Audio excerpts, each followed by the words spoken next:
Hey, how you guys doing? It's the producer from Brothers Comics. Welcome to the Marvel Hacks, Season 11, Episode 1 of the Marvel Hacks, where we are gonna kick it old school, y'all. We're going all the way back to 1991, something that we've been talking about for a little while. We are going to look at the relaunch of the X-Men when they went to the blue and gold teams back in October of 1991. There's so much that goes on in these books, as well as what's going to happen after these actually start. It's really like a comic book revolution. On the line tonight, I have the full complement of Marvel Hacks on the line. It's the Sandman. Sandman, say what's happening. We're going to go back, way back. What's going on, everybody? Hey, man, we're just chilling. We see your moving boxes in the back there. It looks like an Xbox. That's right. Or as we call them, furniture now. Yeah, got all that stuff. Sandman doing the most hated adult activity of all time. And I'm never doing it again. I stay here forever. Man, this look, is it. Man, it's just the worst, an absolute worst. Everything about it is awful. Yeah, also on the line is if you're looking on the YouTube version of this, his background is magnificent, as well as his 720 camera on his thing. His brother Beavis. What's going on, man? See my awesome beard. Yes. Hey, what's that? This could be a risky one. We're delving back into our past, something we enjoyed a long time ago. This could be dream crushing.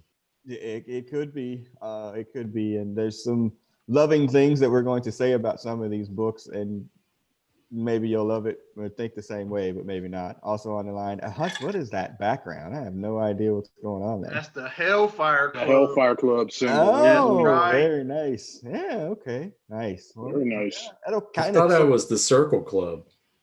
Yeah, you can't say Hellfire Club. We got 3 members on the panel. Yeah, remember that. Noted. So Maybe 4. We're gonna kick this off. This is really, and again, we're gonna use wrestling references. We're gonna say fuck Hulk Hogan probably a few times here. This is going to kick off what I would like to say, like the kind of modern when the X-Men got the big push. Okay, this is where they really got to the top of the card. This is it. I mean, everything that flows out of this is pretty much the basis for all the popular X-Men stuff of the modern time. This is not the early 80s stuff with Claremont and Byrne, but the modern day X-Men fan that grew up either with these books and or the cartoon. This is pretty much everything that they base it off of. So, I mean, at this time, you're going to get new artists, new writers here in a couple of issues, splash pages, action shots, something I'll refer to later with Jim Lee, chrome covers, foiled, like all of this crap that's just going to come up here. We're going to get, it's just within like a year of this, we're going to get Image Comics. We're going to get so much stuff that comes just like out of the jump of this X-Men book. Artists, Brother Beavis, become rock stars, whereas people used to pay attention to the writers. Now nobody gives a damn about the art, about who wrote the books. It's all about the art. Yeah, and then the backlash that came from that, right? Because 90s Marvel Comics was such a stigma for the folks that gravitated to like the Vertigo line and all the the adult lines and things like that. It as big as it was successful, it was like so mainstream. It was like you were like an outcast within a nerd community if you were in Marvel 90s comics. And yeah, the alternate covers, man, that's some bullshit. They got us so bad. They sure did. My thought also too, and I had this thought like earlier today when I was getting ready for this episode, I was just like, and y'all can tell me if I'm wrong or not, like the X-Men going from this era, and again, we use a lot of wrestling references. This is really like when nerd shit got popular.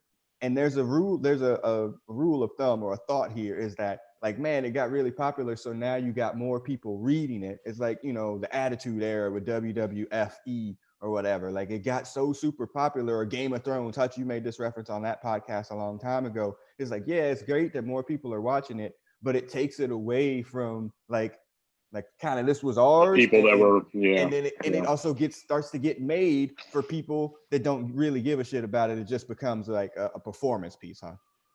Pretty much. This is where Marvel jumped the shark, I would say. It went from what the comic books of the 80s and panels and, everybody was good and bad to what this was. And we'll get into it. Yeah, I'm going to disagree, sir. I'm going to say this is more akin to the when we got Monday Nitro. This is the start of the Monday Night Wars for comics. I don't think the downfall comes until after this. Right. Because you have the Image split, and then you have the Image versus Marvel with the hot indie program out of Philly, and in Vertigo and all that stuff. EC Dub. So this is I contend this is still like this is both growing the pie and figuring out who can take the biggest bite out of it. I don't think because I even though I raised the specter of our childhood being crushed, I found I enjoyed these very much going back to them, and I think this is still. I don't think the shark has been jumped yet.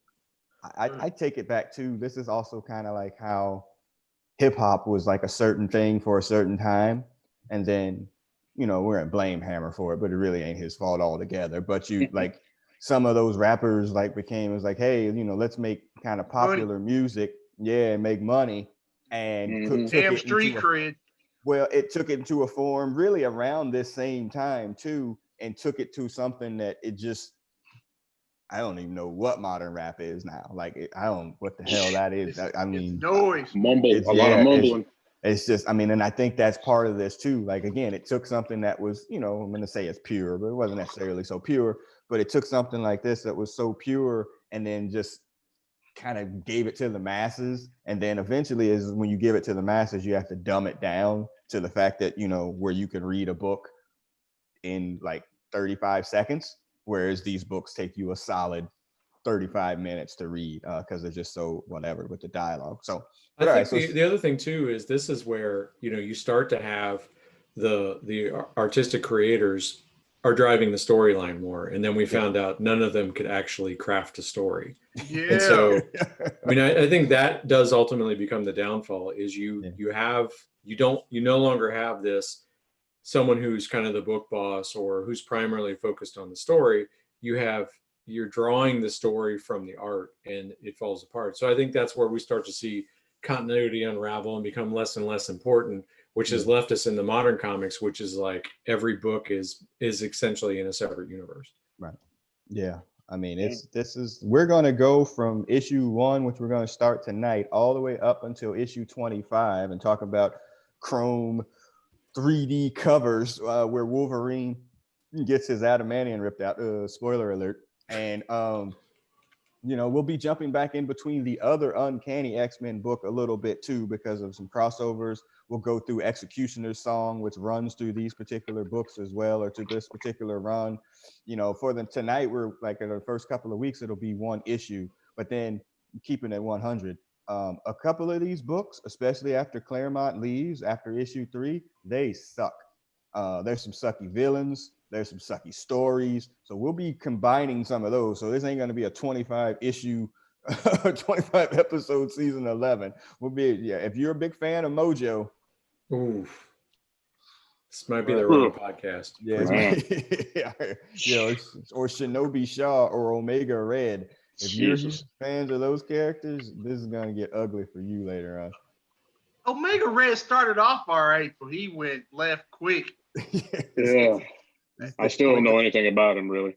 The quintessential. He really don't need to know nothing about him. Yeah, the quintessential. And how Deadpool 80. became the most whatever out of that group is another problem. Classic 90s, big pockets, big muscles, big whatever. Villain. Rob Liefeld subtracted more than he added to the whole experience, in my opinion. Yeah. His character's more popular now than ever, but unfortunately. So this issue comes out in October of 91. I'm firmly stuck in college at this point in time. Definitely not collecting any comic books. Anybody actively collecting in October of 91? No. Yeah, I was. Yeah. Okay. Yeah, I got back in like X-Men 274. So I was like a year or 2 years back in by this point. Yeah, Sandman, you were back in as well at this time. Yeah, this is when I was in Alaska too. You know how hard it is to find a fucking comic book store in Alaska. Actually, gotta run the Iditarod to go one downtown. But, There we go. What the fuck was that? How'd you do that? How'd you move? Oh no.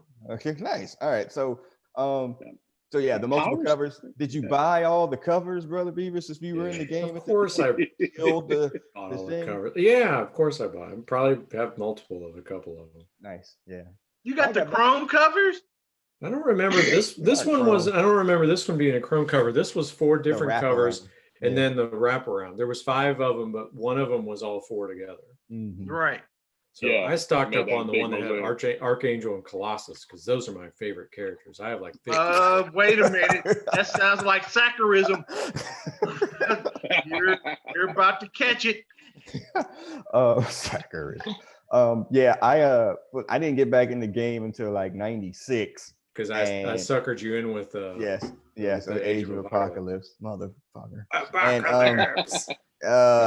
I got back in, and so I had to start backdating to go get books. And here I am thinking I'm going in there and getting like, oh, I'm gonna get these covers. Like, oh, it's only like $5 or whatever. And like, man, it was like probably the 5th, 6th printing of them shit. Exactly.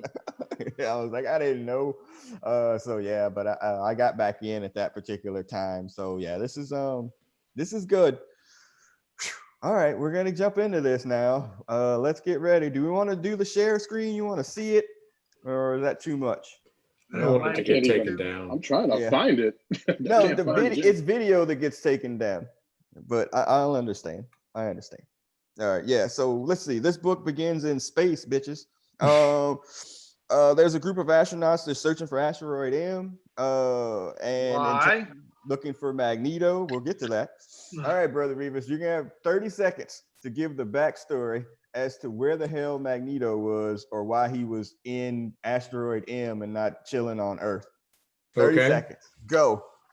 So he had been the head. So in issue 200, Professor X died, turned over the new mutants to Magneto. Magneto was with them for a while, got embedded in the Hellfire Club, and then he thought the New Mutants died. So he was meandering for a while.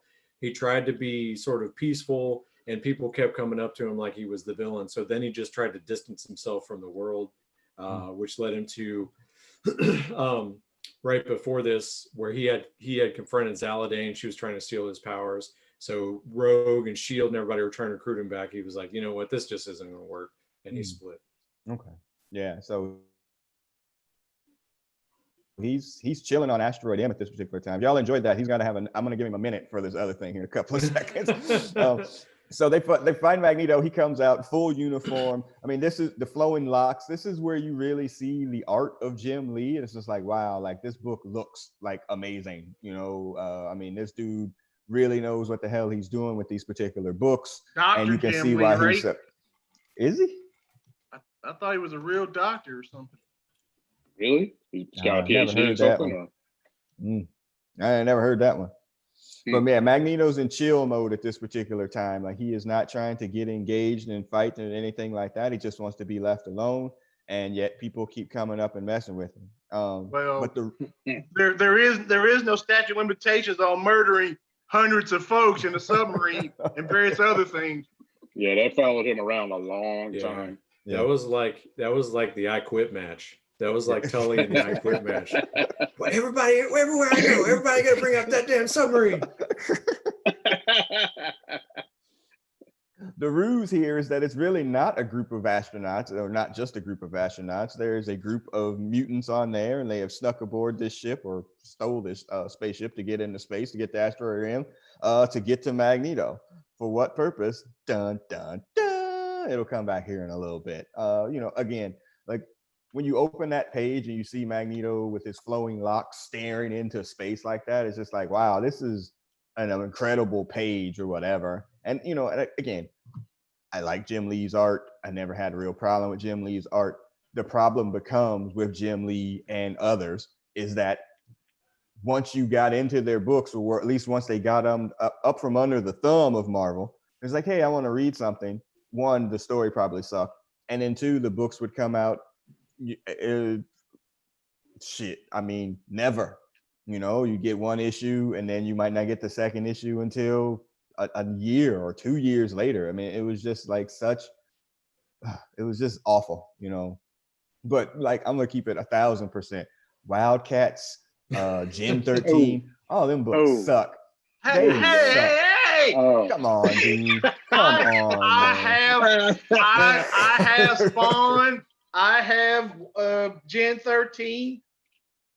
Those I books didn't get into suck. Wild. I looked at the Wildcats, but it Those was books alright. Oh, come on, man. They And had I, a Those and I damn books looked at cartoon the, at look one at the time. Max too. Yeah. Oh, the Max was good. The Max was good. Well, I never read the books. The TV show was actually pretty good. But Yeah. yeah. Mm-mm. Well, before we get to why those or who those people are on that ship, we go back to Earth. We're at the Russian Cape Canaveral. I have a note in here that says, one, it says Claremont used every word in the dictionary. And then two, like, I wonder if that's really like whatever town he shouted that out. Is that really like the Russia Cape Canaveral? Like, did this nigga go and look up in a book someplace to like, oh, well, this is where they shoot their rockets off in Russia? Like, I wonder if that's actually true. But yeah, so the Russians are worried that Magneto is going to strike them as he had, because he's 150 miles above Russian airspace. And obviously history is between them is not so great. And so we get White Nick Fury. It's been a minute. Ooh. It's been a minute. Like White Nick Fury, that's you think about it. When did he has he been replaced? Have you seen White Nick Fury in modern comics? I can't remember. He is coming back. He is? Yeah, I saw an article about that recently. I can't remember how they make the switch. If there was Yeah. if there was anything behind it, or if just one day he was black. Well, I think he was like in the Ultimates, in that Ultimate line of Oh. comic books, and I don't know if he somehow just got ported over some crossover or something like that. But I mean, Nick Fury as at least a white character is not, as far as any books that we've obviously been reading on this podcast, I haven't seen Nick Fury in anything. But I mean, he could be. I mean, they've essentially given his job to like not Maria Hill, like Sword and like all those, like that group. That's essentially what they do now. So I don't know that he has any real point. I mean, everyone's been director of S.H.I.E.L.D. by this point. Yeah. So, all right. So yeah. So we see Nick Fury there. He's briefing the president. Remember when presidents did security briefings? Yeah, it was a different time. He says that the group of hijackers are allegedly sympathetic to Magneto. And he's like, well, I would feel the same way, maybe we should do something about it. And Nick Fury's like, oh, maybe there's an alternative to this. Then dun dun dun. You're not going to comment on the Magneto costume? Oh, which one? His New Mutants costume. That was from when he was in New Mutants with the M. And the full right here. gloves. Yeah. It's Awful. Nice. Oh, yeah, we should let that go for him. So we go to Xavier's Institute. Look at the freaking preview that Claremont gives for the Xavier Institute. Up in upstate New York, down Salem Center, a twist and a turn through Graymalkin Lane. I mean, it's just like so many The words. grounds of a state that predates the Revolutionary War, when this could still be called Indian country. Come on, Chris, you're better than that. Oh man, that's awful. Oh god. So yeah, it's just so many words, so many plot boxes as well.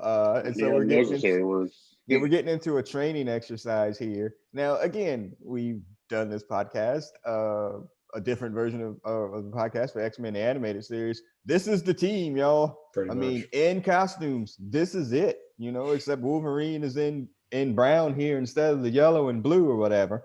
But oh geez, Jim Lee was born in August. Thank you. Don't worry about it. He ain't a doctor. But he ain't a doctor. He's not a doctor. He was studying to be one. There he you went go. to Princeton. His daddy was a doctor. Nice. The page, the art detail on this page is amazing. Like with all them there, it's just he was very talented at what he did. Like I can totally see that. And somehow back then he was able to get a book out on time. Those were the days. When you're struggling, you can, or whatever, you ain't quite established yet.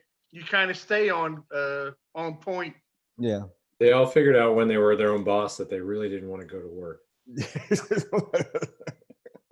Yeah, it's hard to be the boss and the drawer and the Yeah. everything else. Yeah. They're like, you know what I always hated about this job? The work. The drawing. Yeah. I I hated don't mind the being an artist. paycheck. It's the Yeah, work. I mean, and again, I kind of hinted at this before. It's like, I mean, this is literally when the artists became rock stars, man. Like, I've heard those stories about they would just go and sign a book and people would just run. I mean, they were literally like the Beatles, him and Liefeld, Silvestri, and all those dudes. I mean, this was like something else. And again, Hutch, you think it's the downfall or whatever, but you know, shortly thereafter, all those image books, mate, it was, you know, it collapsed on itself, and all those dudes within 5 years from now are all working back at Marvel. Well, two things. Now, when I was at Ohio State, a brand new comic book store opened up on High Street, the main street at Ohio State. George Perez went to this comic book store, and he did a little drawing of Wonder Woman on this on the wall. That place got more traffic just because of that freaking George Perez drawing. Wow. So, I mean, he was treated like a rock star as far as that goes. And he was old. Yeah, George Perez was old then. That's 1988, 89 or so. Yeah, that's what I'm saying. So, I mean, but these dudes, you know, Liefeld and all them, they were young dudes or whatever. Not that there was any chicks there, but I mean, you know, beyond nerds chasing you and, you know, getting you to try to sign everything and throwing books in the air and, you know, like all this kind of crap. It was just a nut time for them. I don't remember no cosplay at any of the conventions at the time. No. Too soon. All right. So the game is tag, y'all. The teams are getting split up. They have to tag Professor Xavier. He's in the room with Jean somewhere in the mansion. Scott is running the producers board with Beast, Banshee, and Forge. That's who that is. Yeah, it's got all this thing. And so Banshee Xavier, and Forge like held down the fort at the right before all the X-Men came back from wherever they had been. They were like the leader of the X-Men B+++ team that leads into the Muir Island saga. Minus team. Mm-hmm. Wasn't this right after Inferno? Like all that crazy bullshit? No, it's later than that. It's like at least 2 crossovers after that, perhaps 3. Oh God! Because there was the Extinction Agenda was in Genosha, okay. and then the Muir Island saga was essentially another crossover. Yeah, and it's immediately following that. You're about to get your shot here to explain why Xavier is back, because Xavier is back, y'all, and he's in the yellow chair just like he is in the cartoon. Jean is in that ridiculous costume that she is in the Wonder Woman costume. Oh my God, it's so terrible. I dislike her costume as much in this as I do in the cartoon. Yeah. Well, that's because Jim Lee is drawing it. Yeah, it looks a lot better with his artwork. Yeah, I see. So for what I remember, and again, Brother Beavis is going to regale us with this research that he has done over weeks here. I remember Xavier was out getting some intergalactic tail. And that's why he left.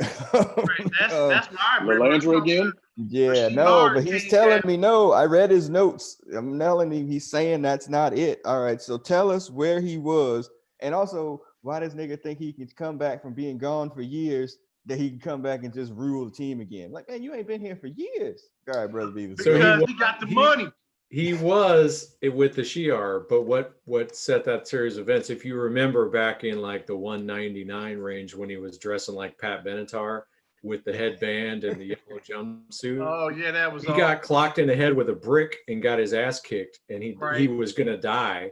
That's when that's where they took. Then the Shi'ar took him to try and save him, and that's where he left Magneto in charge, or he did die, and they took clone body or something. Whatever. Yeah, so he's been with them ever since. And then in between the Extinction Agenda and Muir Island saga, Lila Cheney drew the X-Men into a conflict, and it was the Skrulls had taken over a bunch of the Shi'ar, and they had been using his they had enslaved him to use his mental powers, and had taken over Lilandra. So Deathbird actually teamed up with the X-Men, and then they got half of them got like mind controlled, so they had hero on hero violence. And then the Shadow King, and he beat the Shadow King, but the Shadow King destroyed his body, and so he has broken legs again. Okay. Now, as to why he is in charge again, I think it's just because he's a dick. I mean, that's known. Yeah. He's the owner of the franchise. You can't tell Jerry Jones. He has the copyright anyway. Right, it's his shit. The shit says X-Men. Yeah, he's done this to both Cyclops and Storm, and now they're both back together, and he's doing it again with all of them there this time. Because they are employees of Xavier Incorporated. I am the boss. You don't like it, go to Magneto. Truly goo goo. Yeah, exactly. Yeah. Oh god. Y'all tell me a podcast where Xavier was contrasted with Jerry Jones and Vince McMahon, and I will tell you it's this podcast. All right. So the big difference I saw that the difference between these comic books and modern comic books is what I like to call, and we have called, not just me, the Justice League Super Friend cartoon explanation principle. Because when shit happens, they literally, like, you can see it happening on the screen, but you also now need to explain it to me as well, as, you know, as Rogue is like, oh, there's some missile, or no, Iceman's like, oh, the missiles are hot and they're burning my shield. Like, yeah, we can see that, Robert. It's happening right in front of us. So yeah, they explain everything, which just increases the amount of words in the damn comic book, which again doesn't exist now. It would just play out on the screen now, and you would just know. Again, maybe that's a good thing, maybe it's not. But I mean, that's just so obvious. We just read that entire like series and was like, who is that other white dude in Luke Cage crew? Like, can you throw a word box around or something? Who is this guy? Like, all these people look exactly alike. Yeah. Iceman is useless in 1991. Everybody agrees. He's useless now. Yeah. Well, even though he's a mega level now. He's an omega level mutant. Right. And their eternal quest to try to make him useful. Yeah. And he's still not. And then Rogue takes the heat-seeking missiles and destroys them right at the whatever, and that opens up the way for Hutch's boy, the vanilla big man himself. Colossus gets dropped off by Archangel. I'm not gonna be on this podcast while y'all be bad talking Colossus. Well, he does get, this is like a typical Colossus too, because they didn't really know what to do with him then either. It's like, brah! He gets in there and he's about to play tag and he gets taken out literally in half a panel by Jean. Like, oh, well, okay, thank you. Like, he made that shot of him dropping out of the sky is awesome. And then he gets crumbled like in a half panel. So I'm still talking to the people. Yeah, you keep changing the screens, bro. It's going through a thing. That's a phase. Going through a thing. Going back to gallery. It does it all by itself. Wow. It has a phase thing. All right. So so Assault Team Bravo is Psylocke, Wolverine, and Gambit. Better send some robots. So Gambit, yeah, so you can use Wolverine's powers here or whatever. And then Gambit goes into business for himself, wrestling term, fuck you, Hulk Hogan. And he sneaks in there. He thinks he gets the drop on Jean, and then he gives her the big old kiss. No, what you say, girl? And it's a Doom bot, and he gets like exploded or whatever. And then Cyclops got jokes for Gambit, Brother Beavis. He got jokes. Drop a bus on Gambit. Yeah, this is kind of classic X-Men to me. You got the banter, you know, Cyclops is, you know, he's got some confidence, he's in charge. You have, you know, the teamwork. Yeah, I mean, I was reading this, I was like, this is why I don't like anything now, because there's none of this anymore. Nope. In the X-Men specifically. Yeah, specifically. Yeah. Wolverine's claws come out the floor like Carrie style or whatever, and you know, he gets the tag, and then there's this bit between Wolverine and Cyclops where he almost, you know, hey, your adamantium claws or whatever, you know, you could have slipped. That's why I don't slip, bub, you know, whatever. I mean, it is the X-Men that we kind of grew up with, just with an exceptional level of art. You know, Claremont's on his game here, Jim Lee is on his game. I mean, this is what people liked and enjoyed. Hutch, why are you rolling your eyes, man? This is the beginning of whatever. I'm trying to figure out how they broke up how they made these teams too. Yeah, that's a different story. Yeah, that is a different story. I'm right. They got too many members for one thing. Yeah. Yeah, well, that's why there's blue and gold. And Xavier name drops it later. Yeah. There's a line in here where he tells with the claws, he's like, "Back off, Wolverine." I was like, I read that in Cyclops animated voice. Like, Back off, Wolverine. Yeah. Actually, as far as the teams, I mean, I think it's almost like you could read into it if you really want to dissect this. I think the allocation of people to the gold team is a show of no confidence in Storm on behalf of Professor X. Because he gives Cyclops all the troublemakers. Right. And then he basically gives Storm all the people that are like family. And they have like no internal drama. It's just, yeah. I think it's a playing favorites. Well, that wouldn't be the first time Xavier played favorites with Cyclops. But yeah. All right. Yeah. Wolverine's like, I even use some of that teamwork shit, whatever. But they want to keep training, Cyclops want them to keep training. They got to get better at things. I mean, whatever. 20 years ain't figured it out yet? I mean, yeah. But this is classic Cyclops too, where, it's like, you got to keep pushing and training, through the danger room and all that other stuff. Wolverine's like, no, thank you either. You're the one with remarkable fighting, sir. I've been doing this Wolverine's been doing it for 200 years. Yeah, I think I got this figured out. Cyclops' fighting is remarkable? I thought it was excellent. Maybe, I think he's remarkable now. Don't start the cars. That's really high for. I think he's remarkable, excellent, typical, excellent, but he fires his beams with amazing accuracy or something. Amazing, yeah. I remember it's monstrous, ain't it? But well, it hits for monstrous damage, I think. Yeah, it's been kicking up for a while. Nice. We're pathetic.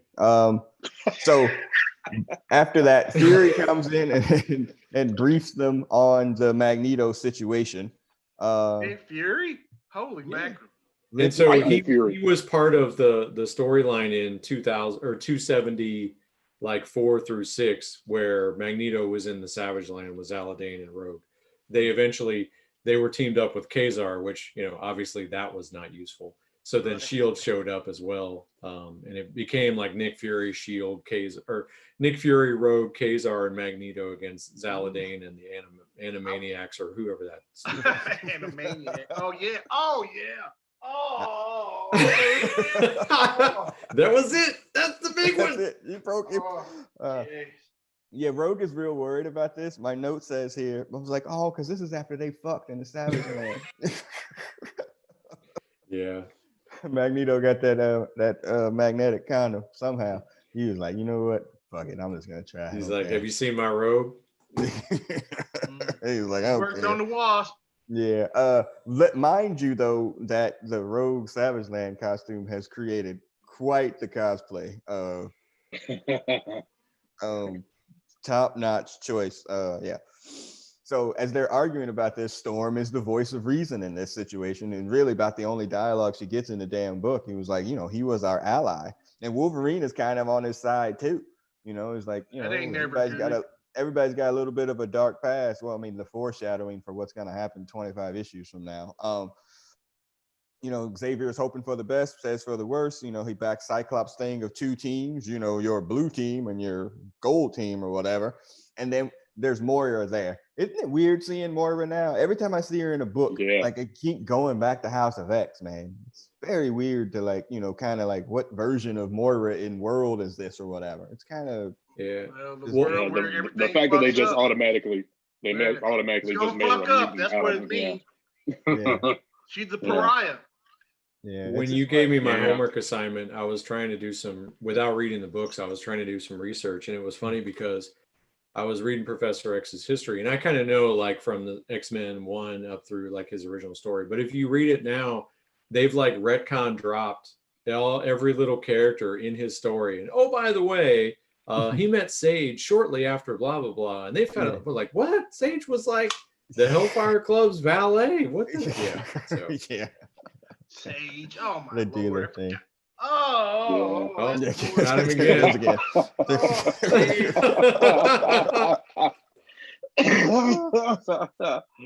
So back on asteroid M, an argument breaks out between the real astronauts and what we know will later be the Acolytes.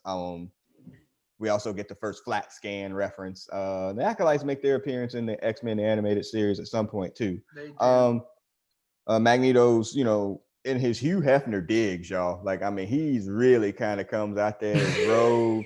Like, he's Space I mean, kimono. he is not. I mean, could you imagine you hosting a dinner party? This nigga come downstairs like this. It's like, hey, Hey, that's his home. And That's his I home, man. live yeah, here. we had a Right. swingers party. Like, Right. I mean, because I don't really know. I'm Shift X, bitch. What you got? Yeah. So, but then Acolyte, she kind of seeks his help out or whatever. I mean, she's a complete red shirt. Although I think Fabian Cortez actually saves her later on, even though she gets shot all to be damned. But I thought she was a red shirt. Can y'all name any Acolytes besides Delgado, Fabian Cortez, Amelia Vogt? Yeah, there's some other dudes. Frenzy. Are they the original? Are they in the original? Frenzy Acolytes? was No, that was later on. Frenzy was with the with. She was an X Factor villain at first. Yeah, but she wasn't in this original group of Acolytes. I don't think Frenzy. I thought Frenzy was with the press game on Genosha. Or I'm thinking that they had a character who was remarkably like Frenzy. If it was Yeah. There ain't that many black mutants that ain't Storm. Yes, also true. That's female. Yeah. Well, as the mutant falls, Cortez convinces Magneto, like, you need to do something with these flat scans, something, show them what's up, that we're not going to take it, we're not going to take it speech anymore. Then next it says Xavier School, which I read in Gambit's voice as I was reading it. It's like, hey, Xavier School, your brother. All right, so so we get the blue and gold reference, and then again, there's these great Jim Lee action shots. I mean, this is kind of what he's known for, where you have the whole team standing there. Beast is never not snarling. Every pretty much shot, he's just like, ah, It's a mouth breather. Yeah, it's just like, ah. Yeah, Even when he like has a mouthful of dialogue, it's still like, well, Archimedes said, ah, with his thing. So, but yeah, this is just great Jim Lee stuff here. So the blue team's headed on to the Blackbird, Cyclops, Wolverine, Beast, Gambit, and Rogue. Storm's team. I remember that when these were coming out, I'm like, well, what about the Gold Team? Or the Gold Team book came out, and I was like, well, what happened to because they pick up almost like at issue 4 of this. Yeah. Like 281 is set like at issue 4. I'm like, well, what were they doing? And what happened to the rest of the bitch, buy more books. But that, bringing it back to the beginning then too, like, this is kind of that time too where you were like, hey, you need to go buy some other books. You want to know what's going to happen? There's no this continuous storyline shit. Like, I'm going to need you to buy this one, and then this story is going to continue in whatever. And I mean, and again, thinking about currently right now, this X of Swords freaking crossover, it's 21 issues, like from beginning to end. There's this who money wise, let alone time wise, has the time to be reading 21 issues. Come on, man. Like, that's just 21 at what, $4 each, or how much them books go? Yeah, $4 at the time. Yeah. And no, I'm talking about now. X of Swords now is like 21 parts. I got to like part 6. 21 and I was just like, you know what? They trying to do a whole tarot deck? What the hell? I'll wait for the graphic novel, or not, because the 6 issues in, I was just like, this is boring as hell anyway. Anywho, so Magneto, in a callback to issue number 1 of the X-Men, where he, and episode like 3 of the cartoon, where he sinks the Russian ship, and what is that show? What's that movie? X-Men Days of First Future Class? Past. No, First Class. First Class, yeah. Yeah, Oh, where he First sinks Class. the Russian ships or whatever. Like, they really kind of beat this into the ground. Well, he didn't sink it. He tries to snag it out of the water, right? He did pull it out of the water. Yeah. Yeah. And then he threw it on that beach. In the finale. Yeah. The overacting. A little less Russians dying. Yeah, exactly. he just goes to get the nuclear weapons, and he, kind of submerges from there. So many plot boxes is what my note says, and then we get our first comic book fight. The fight. Rogue attempts to reason with him. That doesn't work at all. I got them draws. Get out of my face, bitch.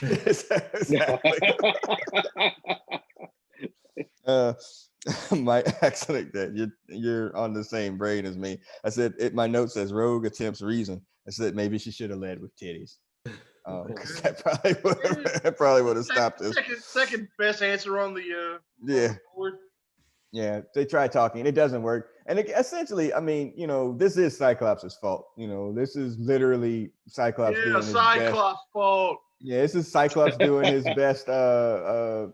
Dude from Guardians of the Galaxy and X-Men and Avengers, man. He just precipitates this whole thing. He doesn't help it at all. Well, you got to remember the storyline here is that the original X-Men, Magneto was their archenemy. And while for the 100 issues or the 75 issues where he was an ally of Storm's team, X-Factor was in a completely different storyline. And they were like, oh, they're running around with Magneto. We got to believe things the liberal media is saying about them.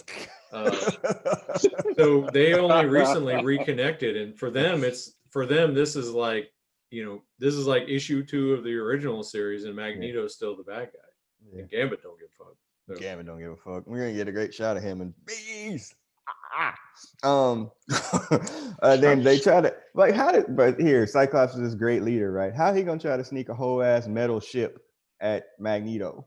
Like, oh, we're gonna sneak up behind him in a plane. Really, fool? Really? And of all people, Cyclops of all people. That was about as dumb as it gets. Well, first off, I mean, Colossus should always be on the. You know what? This ain't the. And will be showing up to the Magneto fights. I mean, that's like the dumbest shit ever. Yeah, I'm gonna take that COVID tag out. He's like, can we fight Proteus again? I mean, that's some dumb shit. Colossus. Yeah, I'm metal. Yeah. That's the dude who controls mag or metals through magnetism. Yeah, I'm gonna be really good in this fight. No, you're not. Hold on, I gotta text my kids. My battery is dying. Bring me power cord. They are not going to answer your text. They will. That's all they're doing. This is bad. So let's say, I didn't say they weren't on their phone. Oh no, they're not gonna. They're like, whatever, Dad. Yeah, they're Well, the beating. Your kids bringing you food. That's all. That's not food. It's in the cord. The beatings will commence if I don't get that peanut cord. butter sandwich with this much milk. Yeah, this. Oh my god. Over the phone. God, that's awful too. All right, so Magneto's like, if I was the bad guy, y'all said I would have just killed all of y'all, but I don't. We get that shot of Gambit and Beast jumping out of the plane or whatever. Beast drops Gambit off, and when you see in those little bit of panels there, one, the art is incredible. This is why I think people like Gambit as well. Like, that's a great bit where he does his acrobatics. He throws the cards. Like, I mean, he really does a good bit of. They said you weren't going to bring it to me, but they don't know. Could you go plug it in though too? Like, why you? Wow, they brought you there. They gotta plug it in too. Yeah, man, over there. I wouldn't have brought it to you. I wouldn't either. I'm doing. Dan, I'm asleep. Yeah, the boy didn't come. So yeah. So but yeah, I think that's why they like Gambit here. Yeah, and I went through this like last night or whenever I read up on these. Like, between the time he gets introed and now, like, he gets a constant push. Like, he is saving them from everybody. He's just racking up wins against everybody. Yeah, he gets. Ladies love cool Gambit. That's right. Yeah, he looks great. I mean, he looks great in these books. He does just enough or whatever to, like, I think this is why. You can see why he got picked for the cartoon. Yeah. Out of these books. He's flamboyant. We're going to have a running count of how this goes through the entire run on this. We get our first, the totality of my telepathic powers. That's one. I'm just letting you know where Psylocke, and we'll deal with the whole Psylocke thing because these books we deal with Psylocke and Revenge, and Oh, Jesus. Straight up Image storytelling here coming That's up, about boy. That's about a trilogy of shows in its own to explain that Oh bullshit. my God. Good grief. Yeah, this is crazy. So yeah, so Psylocke gets distracted. She's going to use the totality of her powers, but yeah, it doesn't work out. Then Wolverine gets the drop on him, you know, and he thought everybody's just coming at him, and he's just like, "What the fuck, man? Yeah. Like I didn't do nothing.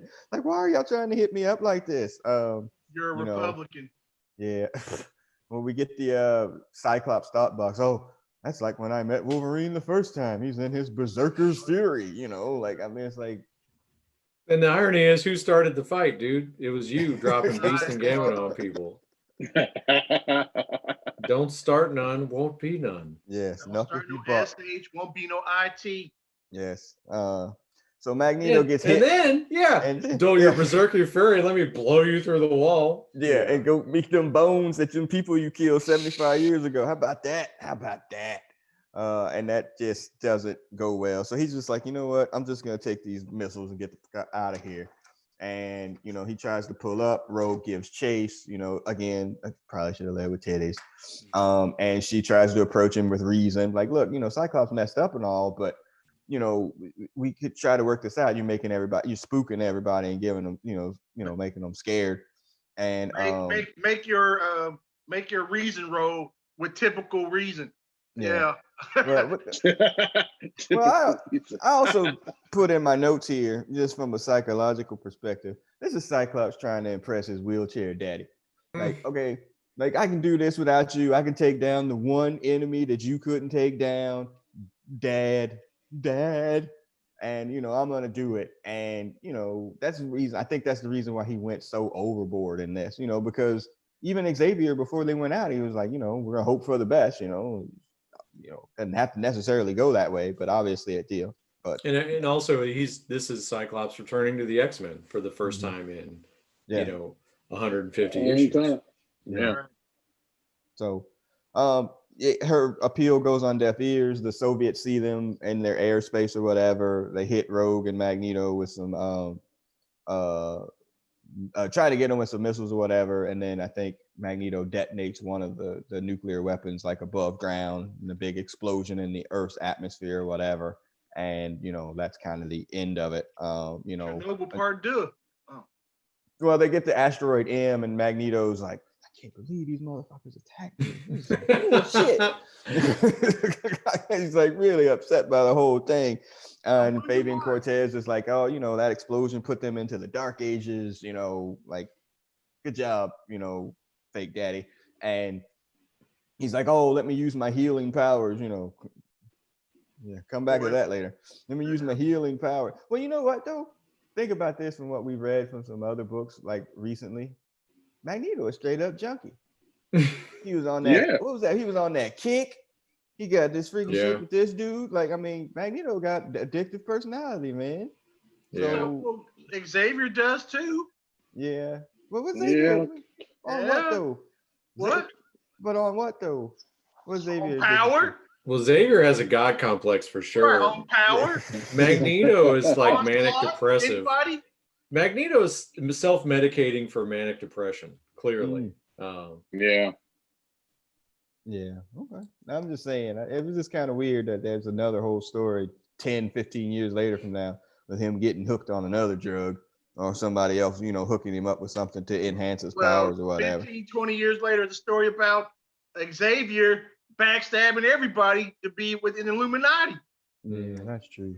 Well, not to mention the Onslaught, where he had a secret kill file on everybody. Right. Onslaught, right.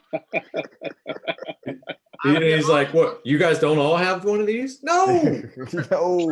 We don't all carry around kryptonite, Batman. And reading people's minds, changing people's minds. Yeah. Oops. Straight up creep. That was also when they was like he was in love with Jean too. I was like that's freaking Lolita. Yeah, that's awful too. So in the explosion, Rogue was blasted all the way back to Hammer Bay, Genosha. I'm like, that's convenient.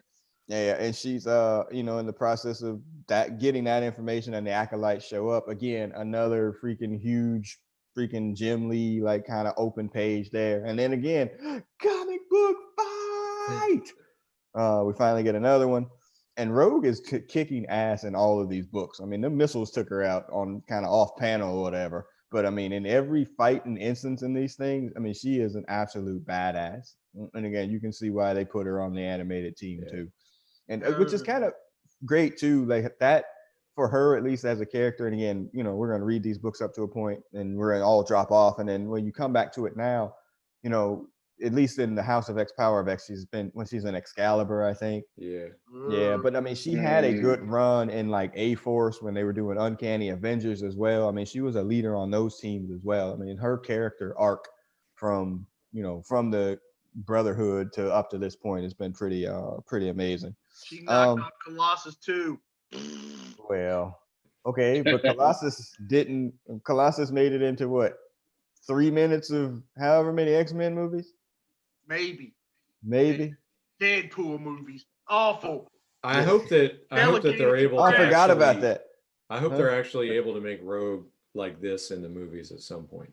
Yeah. Because Rogue with just power stealing is like Wolverine with bone claws and Beast. I mean, she's that ain't good. No. And I don't think anyone would ever make a movie where the X-Men team was Wolverine with bone claws and Beast. I mean, that's just sorry. Yeah, it is. Oh, wait. She's good. I mean, I don't know. As a character, I think her design is great. So, I mean, I don't know. You know, and again, I don't know that Anna Paquin did such a terrible job. They just didn't let her do anything. Yeah, and her power set it's completely different. I mean, she is Miss Marvel, but a mutant that can also steal people's powers. Yeah. It has enough like traditional X-Men disadvantages that becomes a more compelling character. Now, are these the first books that you guys remember where they stopped going away from the panels and they just started making these full blown up shots of fighting? Like splash pages? Yeah, the gigantic splash pages. This big. Yeah, this is one of the first ones I remember. I think it would be customary to have like, you know, open up on a full page artwork or something like that. And I'm thinking a lot of like, particularly any of the Avengers stories or even the X-Men where they were out in space or anything like that. But yeah, especially the split page splash pages and the different layout and the larger panels. Yeah, I think this is the start of that. Yeah. Not this book specifically, but this is definitely the era. Yeah. This is that group, or that's the start. Yeah. We get those all with Jim Lee. And it's so funny because as we go through this book, you know, at some point in time, like issue 20-ish or so, Adam Kubert is going to go on this book. And if you look at Adam Kubert's art, even maybe 2 or 3 years after that, all he was doing was just doing a fake Jim Lee, which again is pretty remarkable that you could like adapt your style to even look like that. But he was just doing these, you know, with these big action shots where everybody's staring at the villain or staring at the camera, really staring at you about these things, about getting ready to fight, you know. And again, I text y'all about these other shots that, you know, that are problematic now for Jim Lee or whatever. And we're going to see a couple of them here. I mean, this is the era of the pinup books, you know, where the lady, you know, where they were selling the pinup books. There's the dudes were in there too, I guess. I mean, I wasn't looking at them, but you know, they were selling these books. There's that huge freaking crotch shot when Psylocke crushes Magneto's head or whatever. Like, I'm like, dude, like what's going on here? He didn't hate it either. No, I didn't hate it, but it's like, you know, the gratuitous of it is like much more obvious now. It's just like, oh, okay, you know. I mean, again, we're in an era too where, you know, maybe there were women obviously reading comic books back then. Obviously, not as many probably as there are right now, but like that's just like, come on, dude. And it gets, and like he's like notoriously bad for this, you know. And there's some artists that are just completely known for it even now, like Frank Cho. I mean, you know, that's just what they do. I remember the whole culture of the 90s back then. This is Madonna and Bogan, and that book came out, and she's with every person that was halfway famous back then. I mean, basically everybody was showing their stuff literally and getting in books and getting paid for it.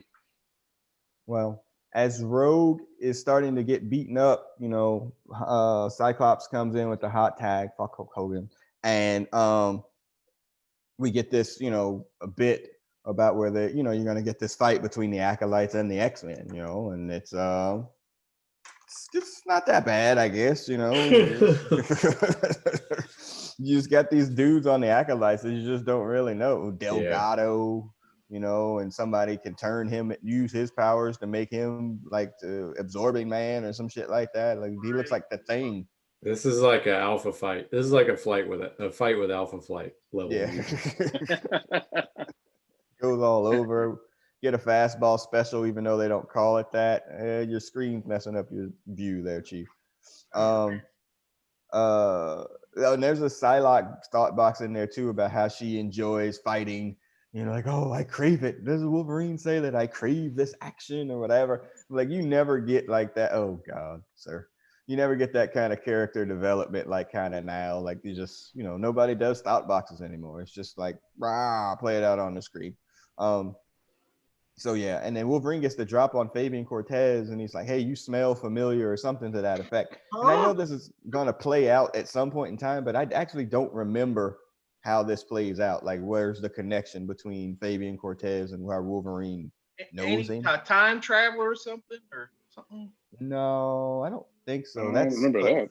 Fitzroy or whatever, I think, was the time Fitzroy. Yeah, I think. Yeah. I don't know. I don't know about that either. No. Yeah, it's weird. I didn't know what the combination of the. Who knows? Who knows? But yeah, so they're going to deal with that, and then we go back to Xavier's school. Moira is extremely distraught. She's on her 3rd or 5th life or whatever it is, and she's like, all of this happens. She's talking to Boyo, Banshee there, and he's like, oh, it's all my fault. And she's all crying, and that ended issue number 1.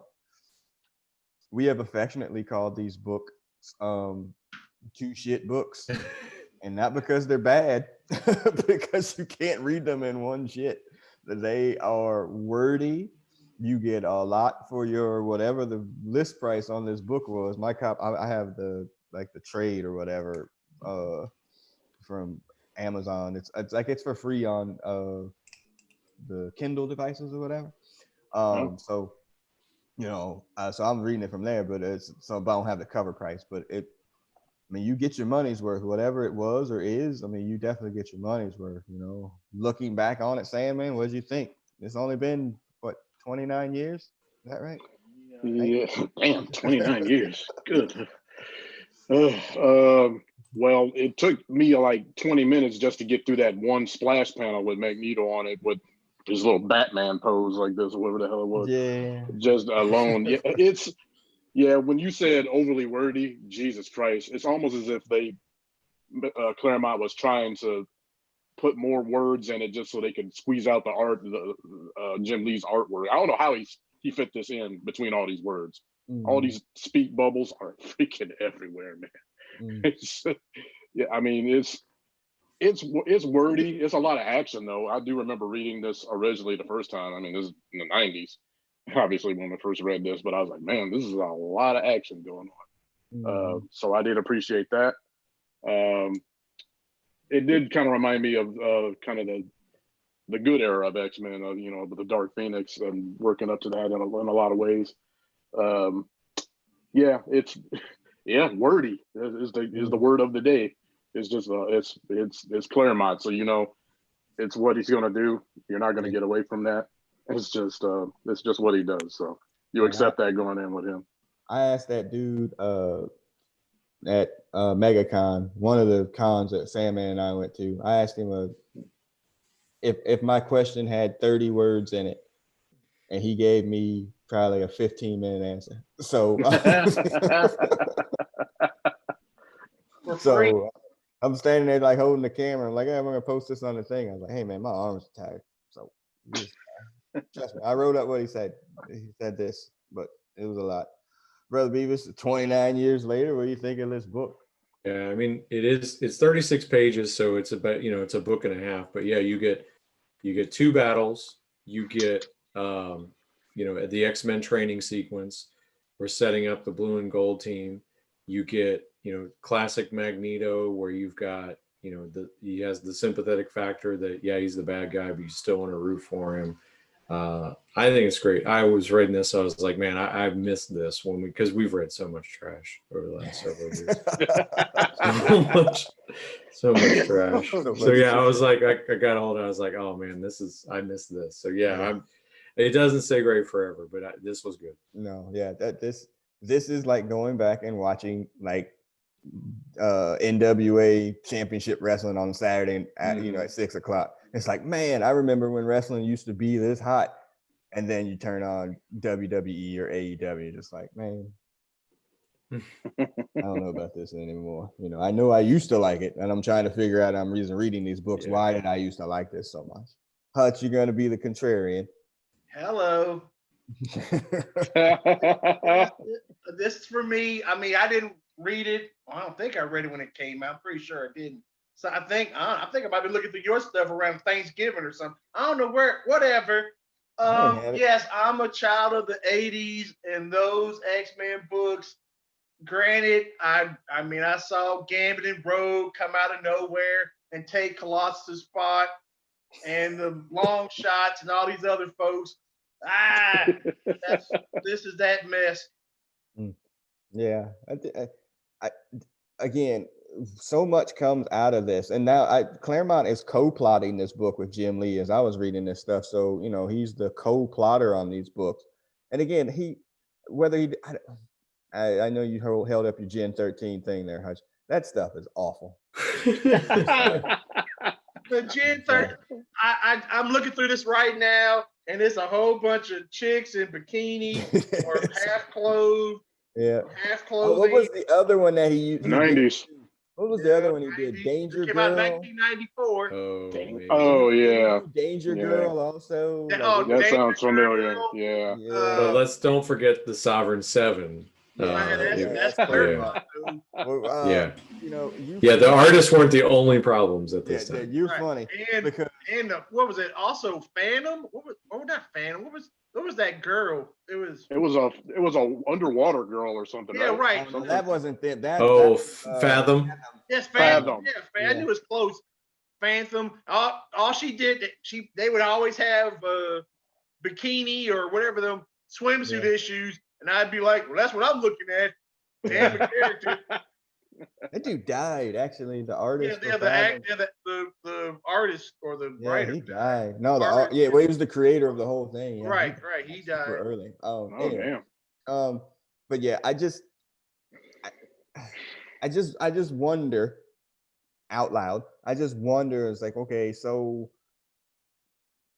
are these books as cool as we thought they were? Like, that's really kind of why we go back to read some of these things. It's like, it's easier for us to be like, hey, you know what, AEW does suck. Wrestling was so much cooler back then. But then you go back and watch some of that shit sometimes too, and just like, oh my God, fucking Jimmy Valiant. This is not cool. Like, it's just not. It's just a different time. So, these books are like, this book is really good. And actually the first 3 issues are pretty good. And then it just starts to fall apart a little bit and on itself too. I mean, out of these books, we're going to get Jim Lee for 11 issues, Claremont for 3, John Byrne's going to come back like very briefly or whatever on these books. And then it gets to, the rotating artist there for a while until Kubert takes it over. I mean, it's just, as such a big relaunch that this was, it still went through like some freaking changes or whatever that sustain it. Well, I'd be willing to bet too, because this was such an event and such a drawn out thing. I'd be willing to bet that somebody like Claremont probably started to chafe about, like, I bet he was getting creative input from directions he didn't care about. I'm sure the schedule wasn't an issue, but I bet he probably started to feel like there were people, and I wouldn't be surprised if Jim Lee was getting recognition that kind of, I don't know if how their relationship was, but I would bet that he was probably like, and he may also have had the feel of like, this polished 90s style presentation is not my Mid-South Championship Wrestling and World Championship Wrestling. He might have not wanted to be on Monday Nitro. So it could be that. We're wrestlers indies. Yeah, it's I mean, I don't know. this issue and the next issue and the next issue, make me feel like, it was like really good about what I enjoyed about the X-Men or whatever. But again, like it starts to fall apart kind of quickly. And that's, it becomes unfortunate, but we'll get you through the season. We'll get you up to Wolverine getting his shit yanked out because that was a monumental moment. Who was in charge of Marvel? Was this still Bob Harris? They had like this is their second bankruptcy passed or whatever. I'm trying to remember. 1991. When did they go bankrupt? When that 97 or something? Twice, or maybe 3 times. Let's see here. This might have been when they're under that game company or whatever, Catico or whatever that name was. That's when Avi Arad sorry ass came in. Yeah. I think Bob Harris is still editor-in-chief at this point, so he's the one overseeing these books. And he's also going to be the one that essentially winds up creating Image Comics too, because of not wanting to give these people their coins or whatever about doing whatever they were doing for these books at the time. Creative control. Yeah. If you listen to any of us on this podcast, it's not that we dislike Image books or whatever, but I do. Well, yeah, I know. We do. Yeah. Let me finish it. We dislike those Image books because of when it started. It's come a long way where they've gotten to the point where it's not the gang of 4 or whatever that started those books. Like, there are decent Image comic books that are unassociated, obviously, with it. I mean, look, man, Jim Lee became a sellout. He wound up taking his imprint studio and then selling it to DC. I mean, they became what they railed against. Yeah, totally. Exactly. Yep. Yeah, money. Well, but Marvel and DC, they were like, they're the Democrats and Republicans. We ain't letting no independents come in this and take our shit. They gonna do it. I'm pretty sure they're doing every dirty trick in the book to make sure this shit didn't get to where it needed to be. Oh, I'm sure they would. Yeah. Yeah, exactly. I know. I get that part too, but I'm just saying, like, it's I mean, again, and I'm saying they sold out. I mean, I don't know. It was probably 15, 20 years later. Money. Yeah, exactly. But they, but it became a thing like, oh, let's create characters because they were thinking about, I mean, wasn't there a Gen 13 cartoon? Yeah, there was. There was a Wildstorm cartoon too. Wildstorm. Wildcats or Wildstorm? Was it Wildcats? Wildcats, yeah. I didn't know what the fuck was going on, so I didn't watch much of it. But they were just looking at revenue streams, like, let's make these cartoons. Let's try to make a wild. I think there was I know it wasn't a live action show or what, or maybe it was a live action movie. Live action Gen 13 or something like that. Yeah, because you go to live action. Yeah, you go to like a comic book store and you'll see it on the shelf, man. It's just like, oh my god, it should be like, it should be where they used to put. Was it $5? Yeah, where they used to put $5 too much. Yeah, no shit. Bad. So it's just, they became what they said they didn't want to be, but they were looking at different revenue streams. They just want to get their share of the pie, and I get that, but it didn't mean that they made good books. So that's that. All right. So we'll get y'all through this for season 11, y'all. But good book tonight. I enjoyed that. I've read it multiple times to kind of get ready for the show. But that's a really good book. A good start that off. Book of X shit or X book or what? What? Sword of X. Sword of X. X swords. I'll give them one caveat before, and we'll wrap up the show. I'll give them one caveat. If that had come out without the pandemic in between, like it should have bookended at the end of Dawn of X and jumped right into that, but everything got delayed because of the pandemic. Maybe the momentum would have carried over a little bit, but since you had like a 5-month gap from where those books were supposed to be, it feels completely disjointed from everything else, and trying to jump in on top of the fact that there's 21 fucking issues over like a month and a half. It's just too much. But it started sucking after issue 1. Damn. The alpha book. Yeah, it was. Yeah, that 63 pages about beat me down. So all right.